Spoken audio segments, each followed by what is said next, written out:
Jatuh dari ketinggian memang sangat membahayakan ya, terutama kalau jatuhnya dari pesawat. Semisal kamu sendiri yang mengalaminya dan parahnya lagi, kamu nggak pakai parasut. Tentu dampaknya akan lebih fatal. Jadi gini nih triknya, kamu perlu memperlambat lajumu saat jatuh dengan memakai baju, celana, atau mengepakkan tangan di udara. Pokoknya apa aja lah yang bisa memperlambat lajumu. Tapi kok rasanya mustahil banget ya? Oke, aku punya contohnya nih. Seorang pramugari asal Yugoslavia berhasil selamat setelah jatuh dari langit tinggi pada tanggal 26 Januari 1972. Pesawat yang dinaikinya meledak setelah jatuh dari ketinggian 10 km. Dan ajaibnya, dia bisa bertahan hidup. Karena insiden ini, dia sempat koma dan harus melewati masa pemulihan selama 1,5 tahun. Meski teguh dengan pandangannya masing-masing soal pendaratan yang benar, para ahli sepakat kalau pendaratan dengan kepala akan berakibat sangat-sangat fatal. Tubuh kita tergolong rapuh, jadi ingat baik-baik ketiga aturan ini. 3 menit tanpa oksigen, 3 hari tanpa air, dan 3 minggu tanpa makanan. Panduan tersebut memang sangat mencerahkan, tapi sebagian orang bisa loh sedikit melampauinya. Kamu masih ngerasa perlu kan menikmati keindahan matahari saat terbenam, mencium semerbak bunga, plus menyantap fast food ukuran jumbo? Kalau gitu, yuk selalu bersyukur karena Tuhan telah menciptakan oksigen di dunia ini. Tanpanya, kamu nggak akan bisa melakukan hal-hal itu. 2 menit aja tanpa oksigen, kebanyakan manusia akan pingsan. Setelah 10 menit, biasanya sih nggak akan bisa tertolong. Durasi maksimumnya memang bervariasi, tergantung pada tingkat kesehatan individu. Tapi masalahnya, kita juga suka memaksakan diri sampai batas maksimum kita. Iya kan? Nah, waktu terlama manusia bisa menahan nafas yaitu selama 24 menit 3,45 detik. Ya, kira-kira segitulah, atau 100 kali lebih lama dibandingkan waktu terbang pesawat pertama. Right bersaudara, peace ya, itu kan fakta. Alex Segura Findrell dari Spanyol berhasil memecahkan rekor pada tahun 2016 lalu setelah menahan nafas sambil mengapung di lingkungan kolam renang terkontrol.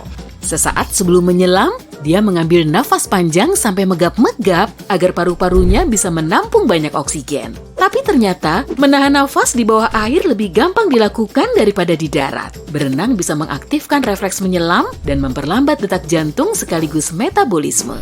Selain oksigen, H2O dan makanan bergizi juga penting. Tiap sel di tubuh kita perlu air agar bisa bertahan hidup. Tubuh yang kurang terhidrasi cuma akan bertahan selama sekitar 3-7 hari. Kelembapan udara, usia, aktivitas fisik, dan kesehatan kita berperan penting dalam proses retensi air di dalam tubuh. Saat kekurangan air, bagian tubuh vital seperti jantung dan otak akan menyedot air dari mana saja. Layaknya spons, kedua organ ini akan terus menyerapnya sampai habis. Pada tahun 1979, seorang pria asal Austria berhasil bertahan hidup di penjara selama 18 hari tanpa air. Kemungkinan dia menjilati uap air di dinding penjara agar tetap terhidrasi. Memangnya apa sih hal yang paling menakutkan di seluruh jagat raya ini? Kulkas yang kosong melompong. Persediaan makanan ludes semua. Tanpa kalori, tubuhmu akan mulai memburumu sebagai makanan. Selama beberapa hari pertama, cadangan karbohidrat di dalam tubuh akan diubah menjadi glukosa. Kemudian, setelah semuanya habis, tubuh akan mulai mengincar lemak, otot, dan protein lain sampai ke tulang belulang. Umumnya, dengan berpuasa, tubuh akan memanfaatkan persediaan zat yang berlebih.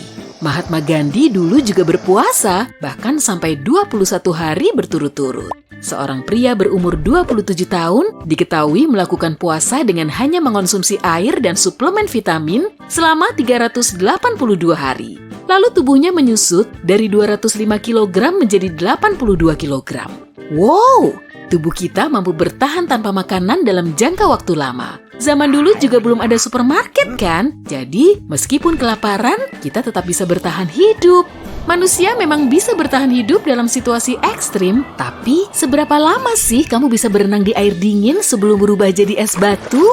Apa yang terjadi kalau kamu terjebak di gurun atau di puncak gunung? Tempat-tempat tertinggi di dunia seperti pegunungan Rocky, Alpen Swiss, atau Gunung Everest memang super menantang untuk didaki, ya kan? Tapi ada satu bahaya utamanya, penyakit ketinggian. Masalah ini mendera sebagian pendaki saat mereka berada di ketinggian sekitar 2,5 km. Kurangnya oksigen bisa menyebabkan pusing, kelelahan, dan sakit kepala. Sebagian pendaki lain juga mengalami insomnia. Contoh barusan ini cuma awal dari berbagai gejala yang akan mempengaruhi tubuh mereka. Tanpa persiapan yang memadai, sebagian orang bahkan bisa pingsan saat sampai di ketinggian lebih dari 5 km. Turun terlalu cepat juga bisa menyebabkan cairan tubuh masuk ke paru-paru atau akibat lain yang lebih fatal. Penyakit ketinggian bisa menyerang siapa saja loh, baik orang tua, muda, pria, wanita, si pemalas, bahkan para atlet. Puncak Everest setinggi 9 km dan menjadi tantangan yang sangat ingin ditaklukkan oleh para pendaki. Mereka harus mendaki 20 gedung Empire State atau 2 kali menyusuri trotoar Hollywood Walk of Fame untuk mencapai ketinggian yang sama. Felix Baumgartner, pria asal Austria, berhasil menembus batas toleransi ketinggian pada tanggal 14 Oktober 2012. Dia melompat dari ketinggian 40 km yang kemudian menjadi skydiver pertama yang berhasil melampaui kecepatan suara, terus ngebut secepat 1.340 km per jam. Felix tentunya punya peralatan yang memadai seperti baju bertekanan dengan oksigen serta menjalani pemeriksaan keamanan. Saat berada di atas sana, kita perlu ingat aturan 5P ini. Proper planning prevents poor performance, atau persiapan yang tepat mencegah performa buruk. Saat berada di tempat yang super panas, kita nggak melulu harus bertahan dengan suhunya. Kelembapan juga membahayakan kita. Semakin kering udaranya, akan semakin banyak air yang menetap di tubuh kita. Kamu pernah memasuki sauna saat suhunya lebih dari 110 derajat Celcius? Di dalamnya panas dan super lembab kan? Kemungkinan kamu cuma akan bertahan antara 3-4 menit. Nah, tapi manusia nggak bisa meleleh kan? Suhu di atas 40 derajat Celcius bisa membuatmu terkena sengatan panas. Selisihnya memang nggak terlalu jauh dari suhu tubuh normal kita, tapi kenyataannya begitu. Bayangin aja saat kamu terjebak di gurun terpanas di dunia selama berhari-hari. Suhu terpanas yang pernah tercatat di bumi terjadi di Nevada, yakni mencapai 56,7 derajat Celcius. Langsung ngadem memang bisa membantu meredakan kram, sakit kepala, dan mual. Kamu akan kesulitan bernafas saat organ tubuhmu mulai tidak berfungsi, lalu terserang hipotermia. Begitu suhu tubuh turun sampai di bawah suhu alaminya, otot kita mulai kaku. Dengan begini, dingin dan rasa sakitmu akan hilang setelah beberapa saat. Semua ujung saraf tidak berfungsi lagi. Menggigil bisa menghasilkan panas dengan cepat. Mekanisme alami ini juga membuat organ kita tetap hangat, meski cuma akan aktif saat cuacanya dingin. Proses menggigil saat kamu terendam di air dingin justru bisa mempercepat proses pelepasan panas dari tubuh.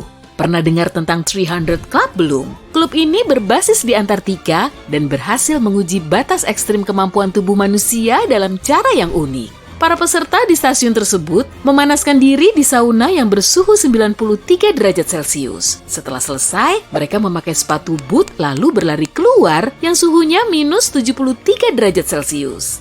Mereka harus tahan dengan perbedaan suhu sampai 166 derajat Celcius sambil berlari mengelilingi area kutub selatan sebelum akhirnya kembali ke sauna untuk memanaskan diri lagi. Capeknya. Tidur dulu ah. Tidur adalah kebutuhan dan mungkin karena inilah bangun dari tempat tidur saat pagi hari akan jadi perjuangan tersendiri. Kita perlu tidur untuk mengisi ulang energi di dalam tubuh setelah seharian beraktivitas sehingga saat mendengar alarm di pagi hari, kita sudah kembali fit dan sigap. Kalau kurang tidur, otak kita akan leot, serta tidur berkualitas selama 8 jam sangat efektif untuk menjaga imunitas tubuh. Tidur juga meningkatkan memori, menyehatkan jantung, dan memperbaiki mood. Randy Gardner dan teman-temannya pernah menguji batas maksimum tubuh kita seberapa tahan tanpa tidur. Dalam proyek pameran sains mereka ini, mereka bisa tetap terjaga dan berfungsi normal selama 11 hari 25 menit. Bahkan dalam pemeriksaan setelah eksperimen ini, Randy tetap bisa bermain basket. Gelombang otaknya juga tetap normal. Besarnya gaya gravitasi yang bisa menyakiti tubuh kita memang sangat sulit diperkirakan. Alasannya, karena gaya gravitasi berasal dari samping, atas dan bawah, serta depan dan belakang.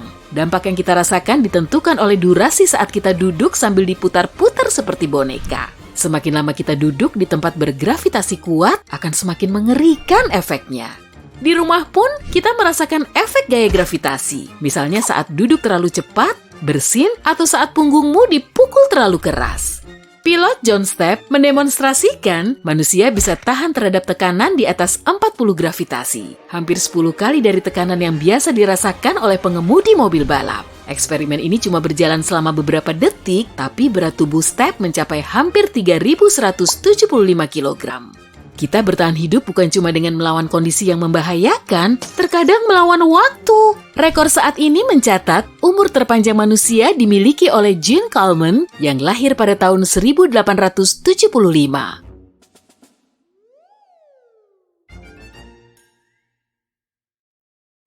Wow, ada apa ini? Di sini gelap dan bau. Cuma ada selai kaos dan celana panjang di tubuhmu. Kamu terbaring di lantai yang dingin. Bagaimana kamu bisa ada di sini? Tiba-tiba lampu menyala. Lantas kamu melihat pintu baja dan layar di depanmu.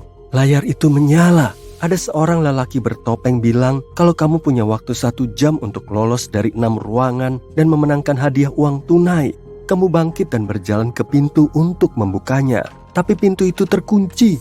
Tiba-tiba banyak paku muncul di dinding dan mulai bergerak mendekat ke arahmu. Waktumu cuma 1 menit untuk kabur sebelum paku-paku itu menghancurkanmu. Kamu melihat sekeliling ruangan mencoba mencari kunci. Orang bertopeng memberimu petunjuk. Kuncinya ada di dalam dirimu. Kamu panik, pikiranmu kalut. Kamu ngecek kantong tapi nihil. Paku-paku itu makin dekat. Kamu mulai menepuk-nepuk bajumu dan terasa ada benda keras di bagian pinggang. Ada resleting tersembunyi di kelimannya dan kunci itu ada di dalam saku kecil tersebut. Paku-paku itu tinggal beberapa sentimeter jauhnya dari kamu. Jadi, kamu bergegas ke pintu dan membuka kuncinya. Kamu membanting pintu dan kini berada di kamar nomor 2. Ada ruang duduk dan dapur, tapi seluruh tempat itu terbalik.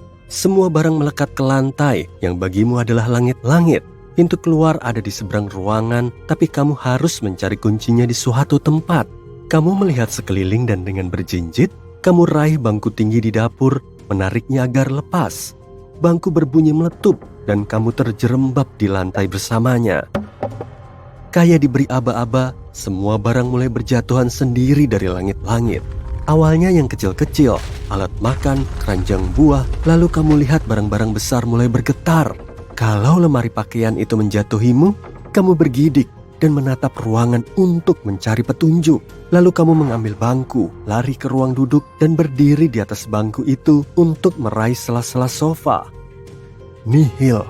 Tiba-tiba sofa berderit dan salah satu ujungnya lepas dari langit-langit. Kamu jatuh karena kaget dan terdengar benturan dari dapur. Meja dapur baru saja runtuh ke lantai. Kamu melihat sekeliling dengan panik dan matamu tertuju pada jaket yang menggantung di hanger. Kamu langsung lari ke sana, tepat saat sofa tadi jatuh ke lantai di belakangmu. Ada kunci di saku bagian dalam jaket. Kamu lari melintasi ruangan, membuka pintu dan membantingnya hingga tertutup di belakangmu. Saat itu, lemari besar jatuh ke lantai, hancur berkeping-keping. Kamar nomor 3 sangat panas dan lembab. Kamu ada di rimba tropis indoor. Tepat di depanmu ada rintangan pertamamu, pasir isap. Kamu melompat sejauh mungkin melewatinya dan mendarat beberapa sentimeter dari seberang. Kakimu terbenam di pasir, tapi dengan cepat pasir menarikmu sampai ke pinggang.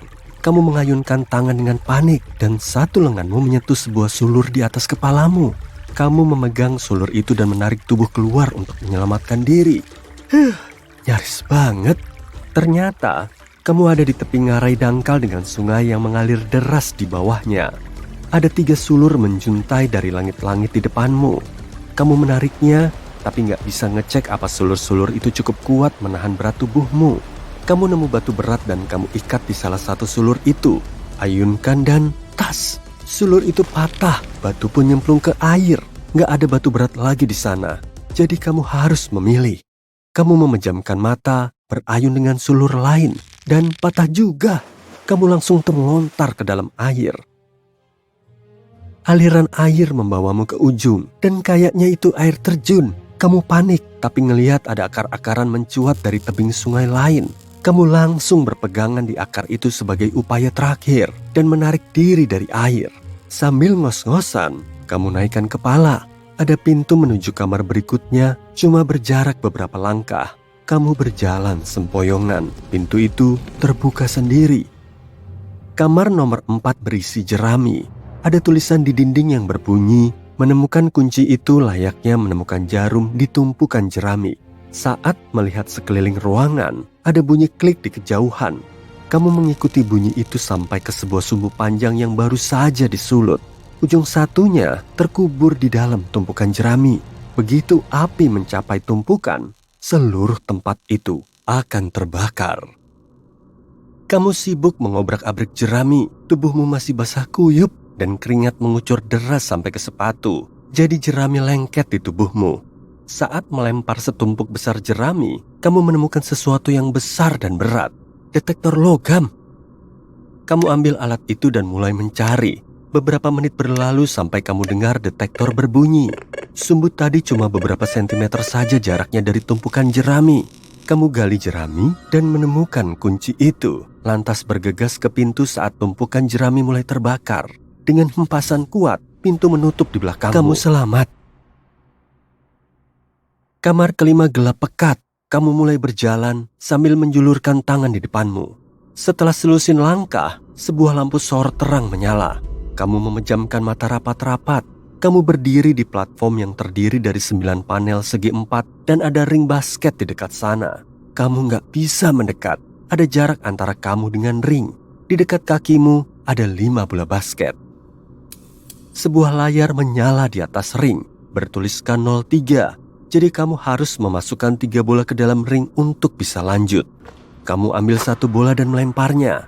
Bola membentur ring dan memantul ke celah, lenyap dalam kegelapan. Lalu deru logam terdengar dari belakangmu dan saat kamu lihat sekeliling, ada 3 panel di ujung jatuh ke dalam jurang. Kamu menelan ludah dan mengambil peluang kedua. Lempar dan berhasil. Bola langsung jatuh ke dalam ring dan pencatat skor berubah jadi 1-3. Bola ketiga juga langsung tepat sasaran, jadi tinggal 1 lagi untuk sampai ke kamar berikutnya. Dengan pede, kamu lempar bola keempat dan meleset. Dengan keringat bercucuran dan gemetar, kamu lempar bola itu. Bola membentur ring dan mulai memutarinya. Kamu kayak ngelihat gerak lambat, lalu bola itu jatuh ke dalam. Kamu berhasil. Ring itu turun dan ada lebih banyak panel naik di depanmu, membuka jalan ke pintu yang terbuka di seberang. Kamu mengumpulkan keberanian dan berjalan ke kamar terakhir. Di sana, rintangan menunggumu. Kali ini, pintu terbuka lebar, tapi hitungan mundur dimulai dan pintu pelan-pelan menutup. Kamu kumpulkan seluruh energi yang tersisa dan berlari kencang di lintasan. Kamu meraih tiang gelantung, meloncat dari panel ke panel, merayap melalui terowongan, dan memanjat dinding. Lengan dan kakimu mati rasa, tapi akhirnya kamu berhasil. Kamu meluncur turun dan langsung menuju ke pintu keluar. Akhirnya kamu sampai di basement, kosong. Cuma ada 1 meja dengan lampu dan amplop tebal di atasnya. Kamu buka amplop itu dan menemukan uang tunai senilai 150 juta di dalamnya. Ada juga sebuah catatan dengan tulisan tangan. Bunyinya, "Terima kasih sudah mengikuti permainan kecilku. Kalau mau main lagi, hubungi saja aku." Begitu selesai membaca kata terakhir, lampu padam dan kamu cuma mendengar bunyi desis sebelum hilang kesadaran. Kamu bangun di tempat tidurmu sendiri, terkejut sambil melihat sekeliling. Kalau gitu, apa yang tadi itu cuma mimpi? Tapi kamu melihat amplop di nakasmu. Uang itu ada di sana, juga catatannya. Dan di balik catatan itu, ada nomor telepon. Kamu merinding sambil menyingkirkan catatan itu ke laci. Nggak dulu deh. Bayangin kamu lagi main ke hutan Australia. Karena haus, kamu pergi ke sungai di dekat sana. Tiba-tiba, hidung kamu meler. Aneh banget, padahal kamu sehat-sehat aja. Kamu berhenti dan menunggu. Setelah beberapa detik, hidung kamu jadi gatal. Terus setelah beberapa menit, mata kamu berair dan tenggorokan kamu nggak nyaman. Kamu susah napas dan terus-terusan bersin. Mungkin kamu menghirup udara beracun? Tapi apa yang bikin udaranya jadi beracun? Partikel-partikel kecil tumbuhan paling berbahaya di dunia berterbangan di sekitarmu. Nama tumbuhan itu Gimpi-gimpi. Tampilannya sih biasa aja, semak kecil berbatang dan berdaun hijau. Kamu ngerasa makin gak nyaman waktu mendekati tumbuhan itu. Kamu butuh udara, kulitmu jadi merah, dan badan kamu rasanya sakit. Jangan lama-lama di sana, atau kamu bisa pingsan. Terus, kalau kamu sentuh, tumbuhan ini bakal bikin kulitmu serasa ditusuk jarum panas. Rasa sakitnya juga nggak akan reda meskipun kamu lari sejauh mungkin. Efek dari racunnya bakal tahan beberapa jam. Meski udah beberapa hari, rasa sakitnya belum juga hilang. Setelah berminggu-minggu dan berbulan-bulan pun masih terasa. Emang sih, area yang tersentuh tumbuhan itu bisa dicuci dengan air dan sabun, tapi nggak akan ngaruh. Bahkan mungkin akan masih terasa setelah beberapa tahun. Dan rambut-rambut kecil pada tumbuhan itu yang menusuk kulitmu bisa menancap selamanya. Racun gimpi-gimpi sangat kuat. Sampai-sampai meskipun kamu petik daunnya dan menyentuhnya setelah setahun, racunnya masih bisa berefek pada tubuhmu. Parahnya, tumbuhan ini sulit dikenali. Tumbuhan ini mirip banget burdok atau jelatang. Ngeri banget kalau ada yang jatuh ke semak tumbuhan ini. Gimpi-gimpi punya ciri khas lapisan rambut halus di daunnya. Tapi hati-hati, ribuan rambut itu mengandung racun. Rambut-rambut itu juga berterbangan di sekitar tumbuhan itu. Jadi, mending pakai masker gas kalau mau dekat-dekat. Masker medis biasa nggak berguna karena rambutnya bisa nembus kain. Untungnya, tumbuhan ini langka dan biasanya ada papan peringatan di dekatnya. Tumbuhan beracun ini tumbuh di Australia. Penambang emas menemukan tumbuhan ini pada tahun 1860 di dekat kota Gympie. Kayaknya itu bukan penemuan yang menyenangkan ya. Gimpi-gimpi masih jadi ancaman besar buat para penebang kayu dan turis karena bisa nggak sengaja tersentuh. Satu sentuhan aja bisa bikin kamu nggak bisa kerja selama berminggu-minggu. Kadang bagian yang terinfeksi terasa sakit selama puluhan tahun. Ada seorang pria yang jatuh ke semak tumbuhan ini dan mengalami sakit yang luar biasa. Efek racun gimpi-gimpi mirip-mirip sengatan 30 tahun sekaligus. Dan kamu nggak tahu cara menghilangkan sakitnya. Ada satu pria yang merasa nggak nyaman setiap mandi selama 2 tahun setelah menyentuh tumbuhan ini. Kalau pengen meneliti tumbuhan ini, kamu harus pakai APD dan masker gas. Nggak boleh ada bagian tubuhmu yang terbuka. Masukkan bagian bawah celana ke sepatu boots, pakai sarung tangan, lalu masuklah ke hutan dan cari tumbuhan ini di tepian sungai. Ada 6 spesies pohon beracun asal Australia termasuk gimpi-gimpi. Tumbuhan ini suka matahari dan vegetasi di sekitarnya. Setiap rambut di permukaan daunnya beracun. Waktu menyentuh permukaan apapun, rambut itu terbuka dan menyemburkan racun panas. Lalu, rasa sakitnya menyebar dan kulit kamu jadi merah. Durasi efeknya bergantung pada jumlah rambut yang menusuk kulit. Setelah beberapa tahun, kamu masih bisa merasakan rambutnya waktu menekan bagian yang disengat. Belum ada penawar buat racunnya, karena saintis belum tahu kandungannya. Mereka cuma tahu bahwa efek racunnya bertahan lama sampai beberapa tahun. Racun itu bisa tahan suhu dingin dan panas. Air malah memperparah efeknya. Sampel tumbuhan ini di lab masih berbahaya meskipun sudah disimpan beberapa tahun. Bersihin badan kamu setelah melewati gimpi-gimpi. Lepas baju, sepatu, masker, dan kacamatamu dengan hati-hati. Masukkan APD ke mesin cuci dan cuci semuanya dengan bersih. Rambut kecil itu bisa aja nempel di celana atau lengan jaketmu. Jadi, hati-hati. Racunnya bikin gimpi-gimpi jadi tumbuhan yang paling terlindungi di dunia. Tapi tunggu, apaan tuh?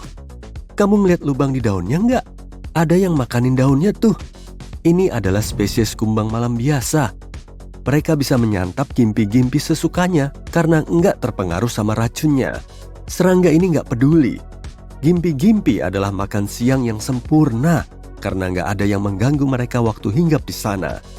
Iya, semua hewan di dekat sana tahu mereka sebaiknya menjauh aja. Tapi ada satu mamalia yang gak takut sama gimpi-gimpi. Pada melon kaki merah. Hewan ini mirip kanguru kecil. Dan mereka suka makan daun gimpi-gimpi. Saintis masih belum tahu kenapa hewan ini gak terpengaruh rambut beracun gimpi-gimpi. Kita tahu hampir semua tempat tumbuhnya tumbuhan ini. Orang-orang menandainya dengan papan. Kalau nemu tanda ini, jangan ke sana ya. Gimpi-gimpi emang berbahaya, tapi masih ada nih tumbuhan yang bisa menguasai dunia dan merusak seluruh hasil panen. Tumbuhan ini nggak butuh kondisi tertentu buat tumbuh, karena bisa tahan di musim hujan, di tempat kering yang terjemur matahari, dan di suhu rendah maupun tinggi. Nama tumbuhan ini adalah hawkweed raksasa. Kalau benihnya masuk ke kebun sayur atau ladang gandum, tumbuhan ini bakal menggantikan semua saingannya dalam beberapa minggu. Angin bisa membawa terbang benih hawkweed raksasa dan menyebarkannya ke wilayah terdekat. Tumbuhan ini bisa memperburuk ekosistem dunia karena pertumbuhannya lebih cepat daripada waktu yang dibutuhkan manusia untuk membasminya. Diracun aja nggak mempan, pakai kumbang parasit pun nggak ampuh. Pertumbuhannya cepat banget dan umurnya lebih panjang daripada banyak tumbuhan lain. Hawkweed raksasa bisa mencapai tinggi rumah 1 lantai dan akarnya bisa menembus jauh ke tanah. Jangan coba-coba menyentuh tumbuhan ini ya. Kulitmu bisa merah dan rasanya nggak nyaman. Makanya susah banget membasmi tumbuhan ini. Racunnya merusak tumbuhan, semak, dan bunga apa saja di dekatnya. Saintis belum bisa bikin racun efektif yang mengalahkan monster hijau ini. Kumbang pun gak bisa makan daunnya. Makanya, hawkweed raksasa adalah salah satu tumbuhan paling berbahaya di dunia karena gak ada lawannya. Tapi saintis yakin evolusi bakal menghasilkan makhluk yang bisa membasmi hawkweed raksasa. Mungkin serangga kecil atau bakteri parasit. Tapi karena belum ada, manusia harus melawannya sendiri. Orang-orang menghabiskan miliaran rupiah buat menghancurkan tumbuhan ini. Tapi nggak selalu berhasil. Kita bisa membakar ladang, tapi kalau satu benih aja ketinggalan, tumbuhan ini akan tumbuh cepat di tanah yang gosong. Kita udah ngebahas tumbuhan paling berbahaya di dunia. Kalau pohon, gimana? Pohon manchineel tumbuh di Florida. Batangnya mengeluarkan getah beracun yang berbahaya buat kulit. Tapi lebih parah lagi kalau hujan. Waktu kena kulit pohon ini, air hujan akan bercampur dengan racunnya. Lalu, air beracun ini bisa menciprat dari pohon itu dan mengenai kulitmu. Daun dan buahnya juga beracun. Jadi, jangan berteduh di bawah pohon ini ya. Nggak ada jamur, semak, dan bunga yang tumbuh di dekat pohon ini. Hewan juga nggak berani dekat-dekat. Nggak ada burung yang hinggap di dahannya. Pohon manchineel tahan terhadap air dan suhu tinggi.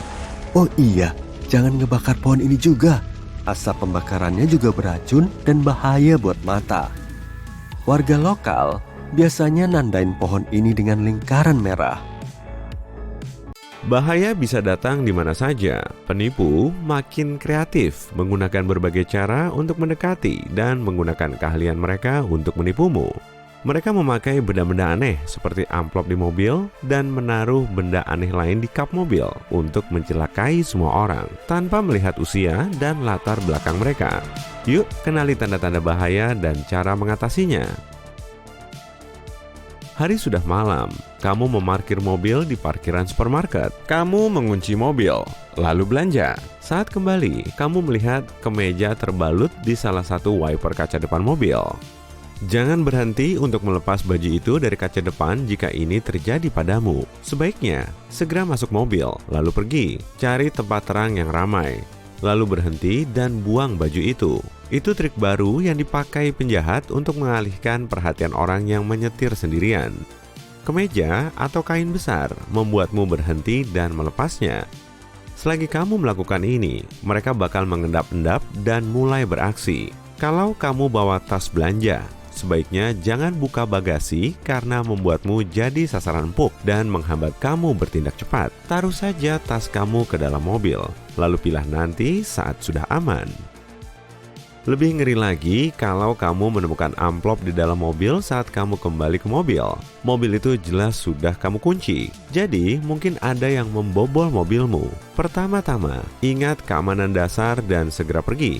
Setelah itu, lebih baik buang amplopnya tanpa dibuka. Mungkin isi amplop itu mengerikan. Tapi mungkin rasa penasaranmu nggak terbendung, jadi kamu membuka amplop itu. Mungkin kamu menemukan pesan semacam, "Ibu, Bapak yang terhormat, kami mencoba keamanan mobil Anda dan hasilnya tidak memuaskan."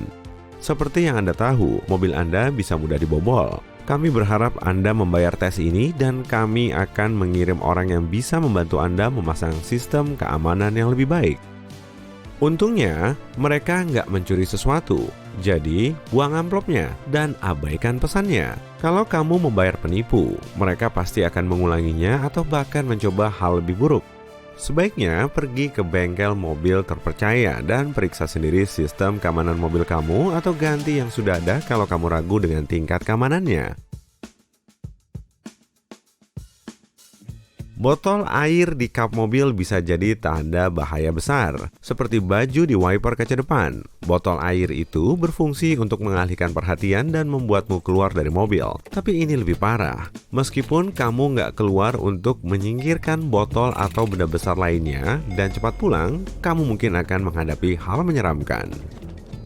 Orang yang menaruh botol di kap mobilmu bisa saja memasang pelacak GPS di mobil. Jadi, pulang akan berisiko karena mereka bisa mengikuti kamu ke rumah. Sebaiknya cari tempat ramai dan aman, lalu cari pelacak di mobilmu atau pergi ke kantor polisi terdekat dan minta mereka memeriksanya.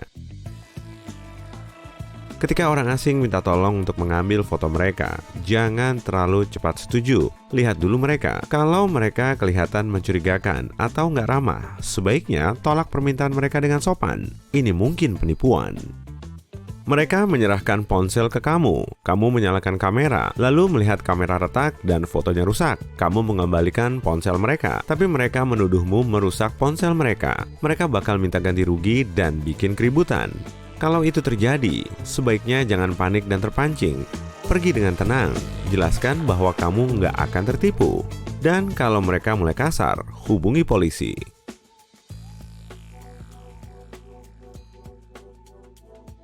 Pencuri bisa memasang selebaran iklan, koran, atau stiker di pintu rumah atau apartemen. Kamu mungkin menemukan selembar kertas atau potongan kecil dari botol plastik di pintumu. Kalau kamu nggak mengambilnya dalam waktu lama, pencuri bakal mengira kamu nggak ada di rumah. Nah, beginilah pencuri menandai bangunan dan apartemen yang mudah mereka bobol.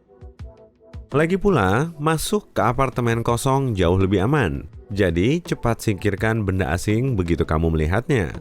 Kalau ada selebaran atau kertas digantung di pintu selama 1 atau 2 hari, hal itu memberitahu pencuri bahwa nggak ada orang di rumah. Memang sih, ada kemungkinan itu selebaran iklan betulan, tapi kamu nggak butuh itu. Selain selebaran, mungkin ada label aneh di pintu rumah atau apartemen berupa angka, tanda silang, atau simbol lain. Itu cara perampok menandai rumah yang akan mereka bobol. Kalau melihat tanda itu, sebaiknya hubungi polisi. Kamu menyetir setelah pulang kerja dan menyadari bensinnya nyaris kosong. Aneh, karena kamu baru mengisi bensin sampai penuh. Kamu pergi ke SPBU dan ke bengkel untuk memeriksa kemungkinan tangki bocor.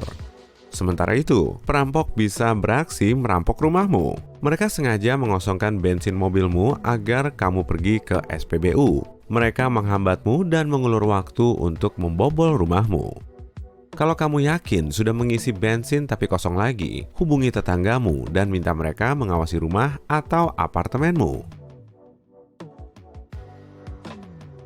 Perampok mungkin akan berpura-pura mengalami kecelakaan untuk memancingmu keluar rumah. Jangan tertipu. Kalau ada kecelakaan, sebaiknya hubungi polisi. Kamu juga harus hati-hati jika ada yang menelepon tapi tanpa suara di ujung lain.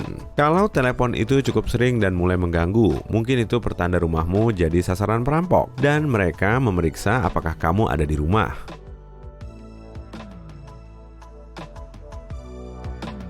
Pastikan argo taksi menyala saat kamu masuk taksi. Kalau kamu duduk dan sopir taksi bilang argo rusak, sebaiknya langsung keluar dan panggil taksi lain. Tanpa argo, kamu bisa dimintai ongkos lebih besar daripada ongkos sebenarnya, terutama bila kamu bukan warga lokal.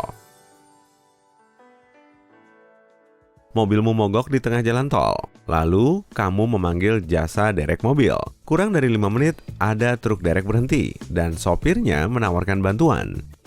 sebaiknya tolak tawaran dengan sopan. Memang, kamu harus menunggu lebih lama hingga jasa derek yang kamu telepon tiba, tapi kamu nggak akan dimintai uang lebih banyak. Ada perusahaan derek yang mengambil keuntungan dari orang-orang yang mobilnya mogok. Orang asing ini bisa menahan mobilmu sampai kamu membayar 2 kali lipat. Kalau kamu nggak yakin mobil derek yang akan membantumu adalah mobil derek yang kamu panggil, hubungi layanannya dan minta nomor plat. Saat kamu memilih tempat parkir, sebaiknya hindari parkir di samping kendaraan yang lebih besar dari mobilmu. Mobil itu menghalangi pandanganmu dan kamu bisa jadi sasaran orang jahat yang sembunyi di balik van atau mobil di sampingmu. Jika ada yang menelepon dan bilang mereka dari bank, ingat, pegawai bank nggak pernah minta informasi rekening kamu, termasuk PIN dan OTP yang dikirim ke ponsel. Kalau orang itu minta informasi, tutup saja teleponnya dan hubungi bank itu sendiri. Gunakan nomor telepon di website resminya. Membayar dengan kartu debit atau lewat e-wallet, layanan terpercaya adalah satu-satunya cara aman membayar pembelian online. Kalau ada perusahaan memintamu membayar selain dengan cara tadi, misalnya dengan kupon, voucher, atau transfer ke bank lain lewat aplikasi perbankan online, kemungkinan itu penipu. Perusahaan asli nggak bakal menyuruhmu melakukan itu dan bakal memberimu bukti pembayaran.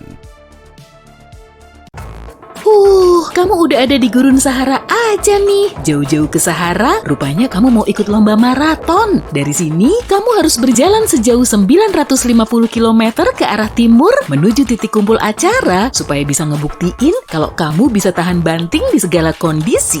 Lautan terbuka, hamparan es Antartika dan hutan Amazon, semuanya udah kamu taklukin. Dan sebentar lagi, kamu juga akan menaklukkan gurun super terik ini. Sebelum memulai perjalanan, kamu perlu persiapan matang. Oke, mending ambil tas besarmu dulu deh, supaya barang-barang yang kamu perlukan bisa muat semuanya. Ada kapak kecil untuk nebas ranting kering, ada juga kompas dan kantong tidur. Di tengah gurun kemungkinan besar nggak akan ada sinyal, jadi kamu nggak akan bisa mengandalkan GPS. Selanjutnya, masukin korek api, kotak P3K, tablet penjernih air, dan lampu senter. Kamu juga perlu syal, bandana, pelindung mata dari pasir gurun, dan pakaian ringan yang bisa menutupi seluruh tubuhmu. Jangan lupa bawa jas hujan atau tenda juga ya. Keduanya bisa melindungi tubuh dari pasir yang berterbangan dan paparan sinar matahari. Sarung tangannya jangan sampai ketinggalan. Di gurun, kamu nggak bisa makan makanan yang tinggi nutrisi, sebab tubuhmu perlu ngeluarin banyak energi dan cairan untuk mencernanya. Jadi sebaiknya jangan diboros-borosin. Nah, sebagai alternatif, kamu bisa bawa makanan diet atau buah kering.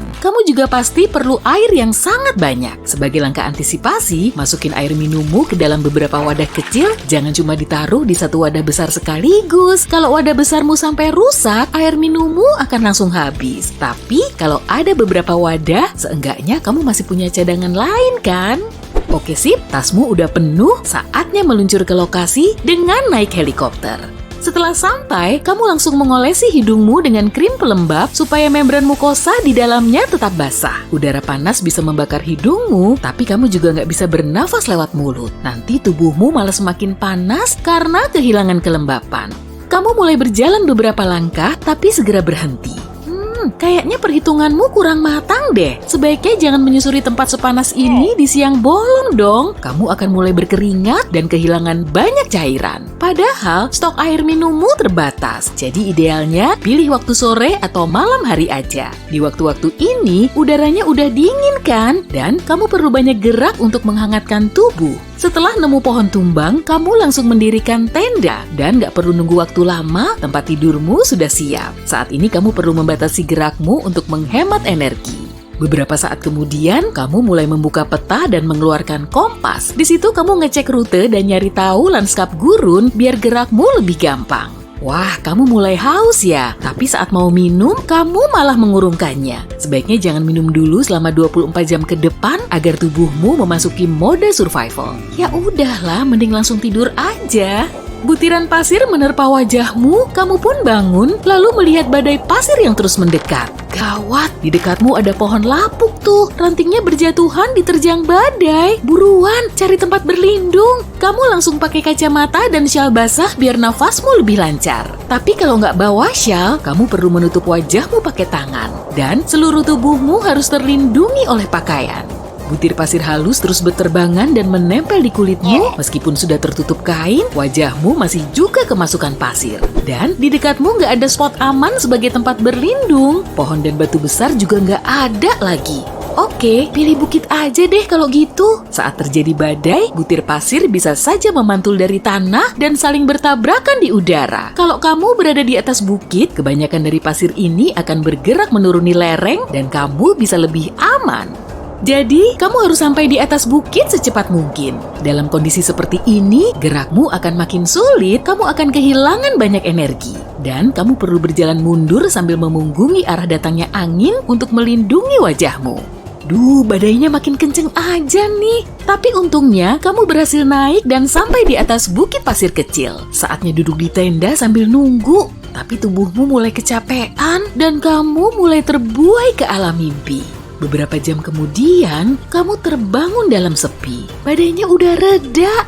Berarti tendamu sudah bisa dilepas dan dilipat lagi, dan kamu bisa melanjutkan perjalanan. Petang makin membayang dan sang surya mulai tenggelam. Kamu ngeluarin kompas dan petamu lagi untuk ngecek rute. Tapi badai pasir tadi telah mengubah lanskapnya. Wah, pasti sulit banget dong ngikutin rute petamu. Kalau di sekitar situ nggak ada patokannya sama sekali. Kamu akan gampang kesasar. Duh, harus pergi kemana nih? Kamu kan masih punya stok air dan makanan. Tim penyelamat juga lagi melacak posisi persismu saat ini. Jadi sebaiknya berdiam di situ aja. Mereka akan mulai mencarimu biar bisa menolongmu. Dengan begini, kamu nggak akan memboroskan energi dan perbekalanmu.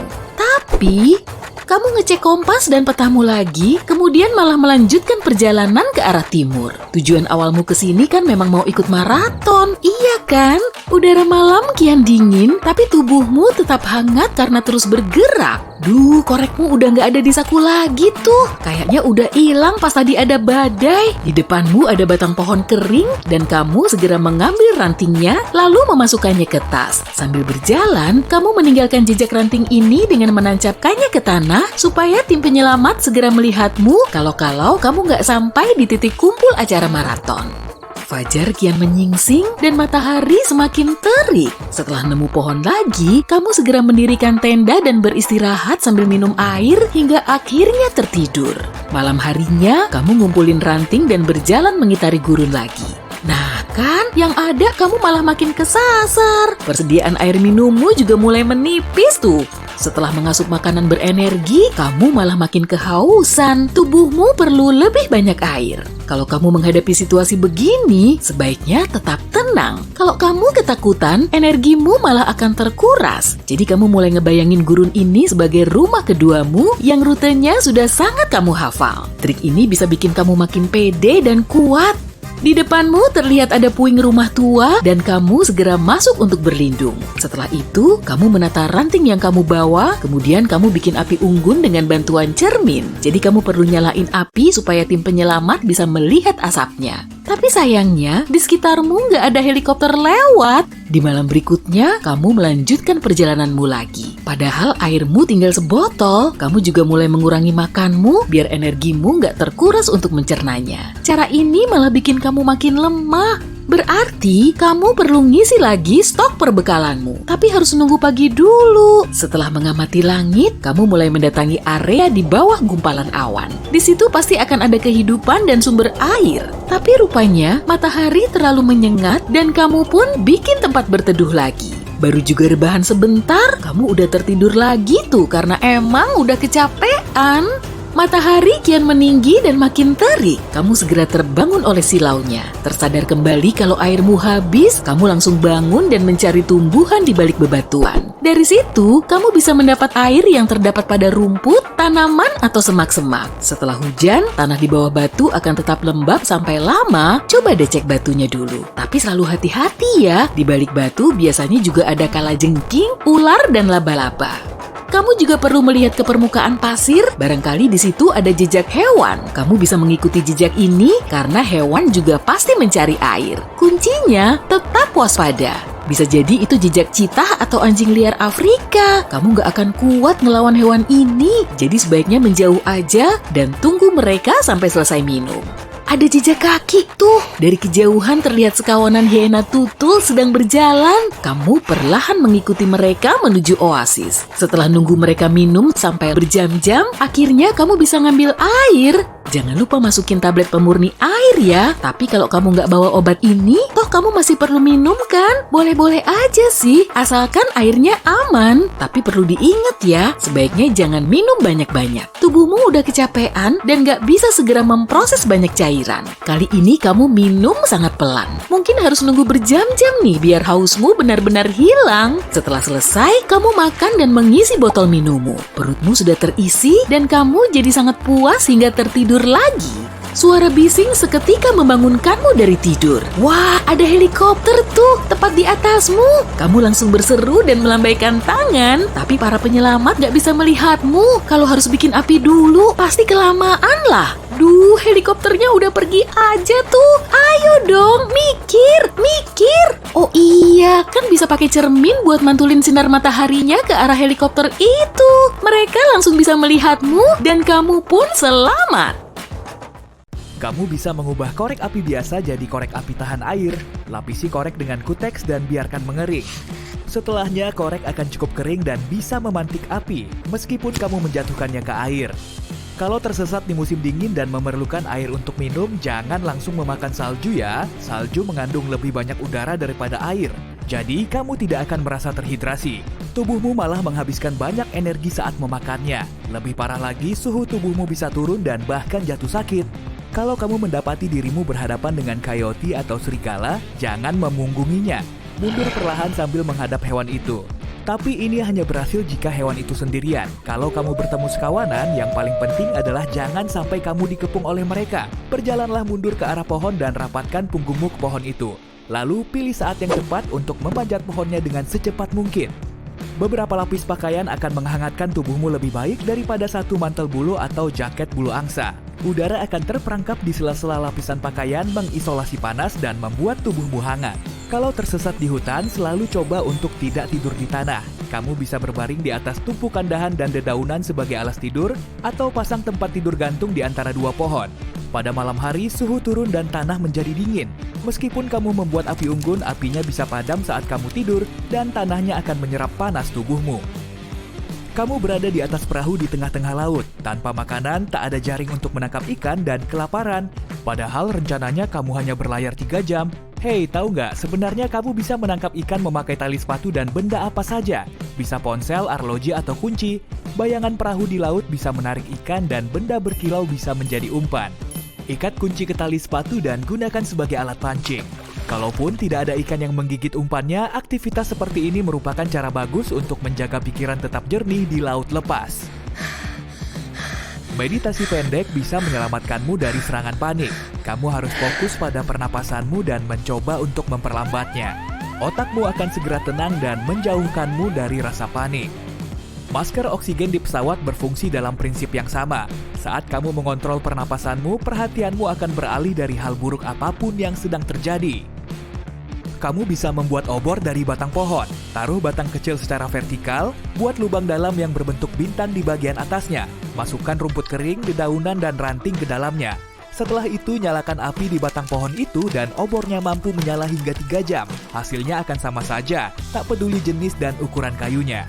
Kalau kamu berpapasan dengan beruang grizzly yang mengamuk, jangan coba-coba berlari kabur karena beruang itu bisa dengan mudah mengejarmu. Sebaliknya, langsung berbaring dan jangan bergerak. Beruang grizzly biasanya hanya menyerang saat melihat ada ancaman. Jadi hewan ini biasanya akan meninggalkanmu kalau kamu tidak membuatnya merasa terancam. Tapi ini hanya berlaku pada beruang grizzly loh. Kalau kamu tak bisa menghindari konfrontasi, mundur perlahan-lahan dan gunakan semprotan beruang. Kalau tidak punya, semprotan merica memiliki efek yang sama untuk membuat beruang kebingungan serta takut. Atau mungkin tidak. Jangan makan buah beri dan jamur di hutan kalau kamu tidak tahu pasti apa jenisnya. Bisa jadi beracun loh. Kalau tidak ada pilihan lain, makan saja bagian dalam kulit pohon maple, pohon betula, dan pinus untuk mengisi perutmu. Gunakan pisau untuk mengupas lapisan terluar kulit pohon sampai mendapat bagian lunak berwarna putih. Kamu bisa merebusnya agar lebih lunak atau memasaknya di atas api untuk membuat camilan renyah. Kalau sangat kelaparan, kamu bisa berburu semut. Memang kelihatannya sama sekali tidak mengundang selera, tapi hewan ini sangat bernutrisi. Kalau tidak punya arloji, kamu bisa gunakan jari-jarimu untuk mengetahui berapa waktu yang tersisa sampai matahari terbenam. Angkat tanganmu dengan bagian dalam telapak tangan menghadap ke arahmu. Jari-jarimu harus berada di antara matahari dan garis cakrawala. Lihat berapa banyak jari yang muat di antaranya. Satu jari setara dengan 15 menit. Jadi kamu bisa menghitung waktu yang tersisa sebelum matahari terbenam. Kalau tersesat dan harus membuat api untuk menarik perhatian, gunakan daun pinus, ranting cemara, biji pinus, dan benda karet yang tidak kamu perlukan. Apinya akan mengeluarkan asap hitam yang terlihat dari kejauhan. Kalau kamu tidak punya air di gurun tapi punya sedikit makanan, cobalah agar tidak makan selama yang kamu bisa. Semakin banyak kamu makan, kamu akan semakin haus. Tubuh perlu cairan untuk mencerna makanan, jadi cadangan air yang ada malah bisa habis. Manusia bisa bertahan hidup lebih lama tanpa makanan dibanding tanpa air. Jadi jangan takut kelaparan ya. Kamu menemukan kubangan air kotor yang besar di tengah hutan. Jika kamu sangat butuh minum, kamu bisa mengisi botol minummu dan menyaringnya menjadi air minum. Untuk menyaringnya, buat gulungan kain kasa atau kain pakaian. Taruh salah satu ujung gulungan kain di botol yang kotor dan ujung lainnya ke botol yang kosong. Air bersih akan mengalir ke botol yang kosong lewat lembaran kain dengan meninggalkan segala kotorannya. Sebelum hiking, ganti tali sepatu biasamu dengan tali sepatu paracord. Kalau kamu kekurangan tali, paracord ini bisa memberi tambahan panjang jika diperlukan. Kalau kamu tersesat di hutan belantara dan tak punya apapun untuk menghangatkan tubuh, ambil saja dedaunan kering dan rumput dari tanah, dan taruh di sela-sela 2 lapis pakaian. Ini akan membantu tubuhmu tetap hangat dalam waktu yang lama. Ketika tersesat di gurun, cobalah untuk mengurangi pergerakan di siang hari. Cari tempat berteduh atau buat saja dari bahan-bahan yang ada, lalu duduk di bawahnya sampai gelap. Di malam hari, kamu mengeluarkan lebih sedikit energi dan menggunakan lebih sedikit cairan selama berjalan. Ini membantumu terhindar dari risiko terkena sengatan panas. Jika kamu jatuh ke dalam es, jangan coba-coba mengangkat tubuhmu seperti saat keluar dari kolam renang. Kalau kamu mencoba mengangkat tubuhmu dengan bertumpu pada es, bisa-bisa esnya malah pecah dan membuatmu tercebur kembali ke air. Kamu harus meregangkan tangan sejajar ke atas permukaan es dan regangkan kaki jauh ke depan. Dengan begini, kakimu akan mengambang di air. Dalam posisi horizontal ini, mulailah menggerakkan kakimu seolah sedang berenang. Gerakkan tangan dengan hati-hati tanpa menekan es terlalu keras dan kamu pasti bisa keluar dari situ. Kalau kamu harus membuat api padahal angin berembus sangat kencang, inilah yang harus kamu lakukan. Gali 2 lubang bersebelahan dan buatlah terowongan kecil bawah tanah di sela-selanya. Buat api di salah satu lubang. Api tidak akan padam tertiup angin dan mendapatkan udara dari lubang kedua. Metode ini juga berguna jika kamu perlu membuat api tanpa ingin menarik perhatian. Api seperti ini tidak akan terlihat di dalam gelap. Jangan buang atau meletupkan plastik bubble wrap. Bawa saja saat kamu hiking. Plastik ini bisa melindungimu jauh lebih baik dari dingin bahkan dibandingkan dengan selimut tebal. Gelembung udara kecil ini merupakan insulasi panas yang sempurna. Taruh saja di antara lapisan pakaianmu dan dijamin panas tidak akan menembus keluar dari pakaianmu. Plastik ini juga terbuat dari bahan tahan air, jadi bisa juga mencegahmu basah. Saat berenang di laut, tak jauh dari pantai, kamu bisa terbawa arus pecah. Kalau ini terjadi, hal terpenting yang harus diingat adalah jangan berenang melawan arusnya. Kamu hanya akan menghabiskan tenaga dan menguras energi. Kamu juga tidak akan mungkin bisa mengalahkan arus laut. Yang harus kamu lakukan adalah mencoba berenang ke samping di sepanjang pantai. Cepat atau lambat, kamu pasti akan berhasil keluar dari arusnya, lalu berenang ke pantai dengan aman. Kalau kamu terjebak di dalam lift yang jatuh, jangan coba melompat saat momen benturan. Jangan pula duduk ataupun berdiri. Kamu harus berbaring di lantai, menghadap langit-langit. Rentangkan kakimu selebar mungkin, tutupi wajahmu dengan satu tangan dan taruh tangan yang satunya di bawah kepalamu untuk perlindungan. Dengan begini, kamu mengurangi tekanan pada tubuhmu saat kamu jatuh. Kamu tersesat nih, helikopter penyelamat terbang di atas hutan, tapi kamu tidak punya suar dan cukup waktu untuk membuat api. Gunakan cermin kecil atau layar ponsel untuk memantulkan cahaya matahari. Arahkan pantulan cahayanya ke arah helikopter. Para penyelamat pasti akan melihat pantulan cahaya itu dan terbang mendekat untuk menyelamatkanmu.